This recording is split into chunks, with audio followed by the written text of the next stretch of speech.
Hey everybody, how you doing tonight? Good. This is Uncle Mike as usual, and preacher evangelist Michael DeSilvis for New Hunter Church of Christ. I want to talk about the subject matter of love, because love is a very complicated but yet very emotional thing that most of us experience through many different levels every day. I mean, we have love as a friendship, we have love as a mom and dad love, we have brotherly love, which is agape love, and we have boyfriend and girlfriend love and husband and wife love. And then we have brother and sister type of love, which all these loves, all are love, but they're all different things. Meaning, the way you love your husband or wife or your boyfriend and girlfriend is not the way you would love your brother and sister, of course, because they're different. But the love you have for your brother and sister is a love that is something because you all are brother and sister. That's why you love each other, because that's what brothers and sisters express. But however, it has to make sure that that love doesn't cross over inappropriately touches and boundaries.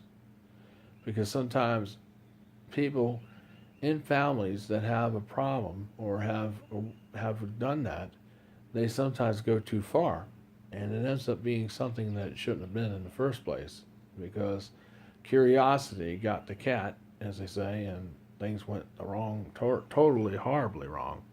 And that's why you find that brothers and sisters that do molest each other or do things like that will do that because they say, oh, it's curiosity, and then all of a sudden they're doing it, and it's not curiosity because you don't do stuff like that.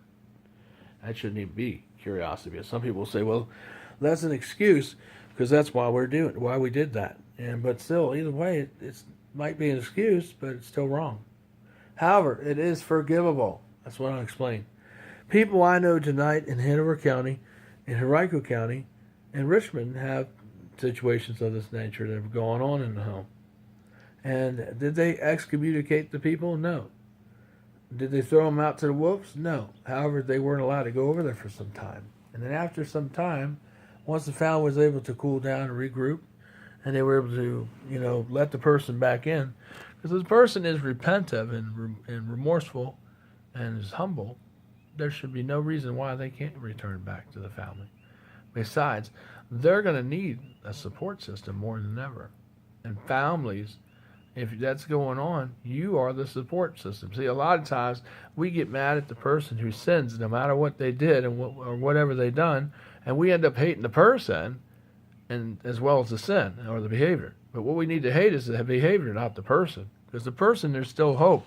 If they're saved, born again, baptism, you're born again in Jesus, there's always hope for that individual, but not to exclude them from your life, especially if they are repentant, they're humble, and they are really, have changed profoundly.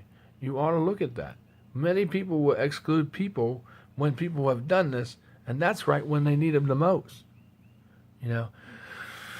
It's like you need air to breathe. Well, you need people to love you and to take you back after a certain amount of time, because people need each other. Families need each other, And no matter what the sin is, even if it's misunderstood, it still needs to be looked at that way, because that's how it's taught in the Bible. If Jesus, and I'm going to say this to you, and then we'll move on to a different topic. If Jesus said, Miriam or Beth Ann, if you sin, you're going to hell, and that's it. That's how a lot of people approach people when they've sinned, no matter what it is, even if it's really egregious. When yet all those sins, if they repent and all in their humility, humble, if that's the case, if they did that, it's horrible. There's going to have to be some time. But after that has happened, after there's a cool down period, then they should be reinstated back. Because like I said, you're their support system. It's not like you're going to make all these rules when they come back. And, because a lot of times people do that. No, that's not being a support system. A support system is when you are encouraging and you're there to guide them. And you're there to take them back in your arms and say, I love you, in spite of whatever you have done, whether it was something that was egregious, like, I don't know, anything, or just something real mild, but yet you still needed some time apart to really regroup and reassess things. That's why we do that. But we don't exclude people forever. because that's a little extreme, and it's also very wrong. People don't do that to people when they really are family. You know, if I was a person that did something like that, I'd be ashamed of myself, because that means I'm a hypocrite. Because if Jesus said, well, if you do something wrong, that's it. You can't, you're going to hell, and that's the end of the story. Well, that's how, like I said earlier, that's how people approach people, and that's just totally not what the Bible teaches. We are to forgive, and yet at times, and over time, we will forget. Because when we go to heaven, we'll forget all these things. You know, because God forgets them, and when we're there, we'll forget it too. Because sin won't be no more, so there won't be no reason to remember. We remember here not to hold grudges on people, or to put them in their place, or to remind them, but we're here to guide them in love, and to show them mercy, and to show that these people need you as a support system. You know, so anyone that's out here tonight that has done something like child molestation, or has done something wrong in the family, you're going to need time, but they need to come back, because that's what families are there for. You know, if somebody molested somebody, if a brother and sisters had sex together, you know, then, and they've done that, and they've done it several times, and they've done something wrong, you're not going to abandon them. They're your son and daughter. But you're going to work it out so they don't do that again, and they're going to have to be separated, and they're going to have to be watched. That means when they go over people's houses, they can't be around each other alone. And that you have to let people know when they go over friends' houses, like when they go to the river and things, so that, or go to the beach or anywhere, that anywhere they go, that they're going to be safe and not be near each other where they can be alone, where they can mess with each other like that. Because if they've done something like that, they're probably going to end up doing it again if they get the opportunity when nobody's around looking, because that's what they usually do. So make sure that you have a system, and that these people, where people are going, if they're going over a friend's house, or grandpa's house, or grandma's house, or whatever, or, you know, Aunt Susie's house, or Bucky Harry's house, whatever, who it is, make sure they know about this stuff. Because if something happens on their watch, you know, it's not going to be their fault, because you didn't tell them as a parent. And you see, these people are being nice to watch your kids, you know, who they are, you know, whatever the situation is. But if you don't let them know about some of these things, and they go over there and something like that happens, it's not their fault because they didn't know. It's your fault because you didn't tell them. And probably if you told them that they had a problem like this, they probably wouldn't watch them anyhow. Because nobody's going to want to watch somebody if they have a chance of molesting their sister or molesting their brother. So, you know, that's what I'm saying. You know, you have to make sure that you keep them separate, and that you might want to move your daughter's room closer to your room so you can hear her at night. If there's a problem where she's trying to get away or want to always stay in your room, it's always good to do that.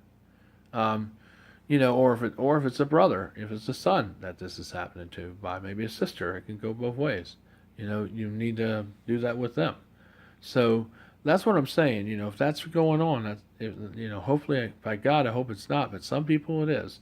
You need to take care of that, because if you don't, that person is going to prey on more children when they get growing, and they're going to be a sex offender and a pedophile. If they don't get the help now, that is exactly what they'll become.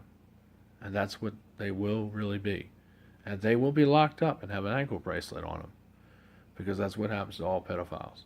So I'm telling you, if it's going on in your home, it needs to be addressed immediately. It needs to be stopped. These people can't be separate. They can't be together alone in any circumstances. They have to be separated and always kept separate in different rooms. And they also got to make sure they stay in the room at night and not wander around and try to go in other places of the house so they can mess around sexually, you know, with each other. You know, so if that's the problem, that's what you need to do, because it's going to continue if it's not properly watched or supervised. And it will continue. And the molestation and the hurt will continue.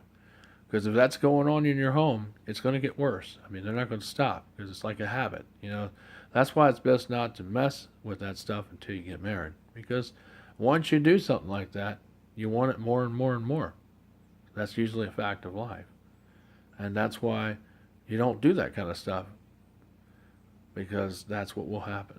So, you know, it's like eating your favorite candy bar. You always eat the candy bar. Well, sex is sort of like that, or what you're doing that's totally wrong with your brother and sister, or sister and brother, is totally wrong, or aunt or uncle, or whatever.